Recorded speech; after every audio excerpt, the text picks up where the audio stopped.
حضرت ابن عباس رضی اللہ عنہ روایت کرتے ہیں کہ رسول اللہ صلی اللہ علیہ وسلم ایک دفعہ مدینہ یا مکہ کے ایک باغ میں تشریف لے گئے۔ وہاں آپ صلی اللہ علیہ وسلم نے دو شخصوں کی آواز سنی جنہیں ان کی قبروں میں عذاب کیا جا رہا تھا۔ آپ صلی اللہ علیہ وسلم نے فرمایا کہ ان پر عذاب ہو رہا ہے اور کسی بہت بڑے گناہ کی وجہ سے نہیں ہو رہا۔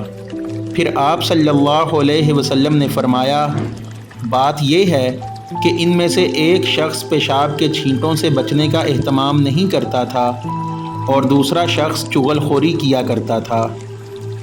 پھر آپ صلی اللہ علیہ وسلم نے کھجور کی ایک ڈالی منگوائی اور اس کو توڑ کر دو ٹکڑے کیا اور ان میں سے ایک ایک ٹکڑا ہر ایک کی قبر پر رکھ دیا۔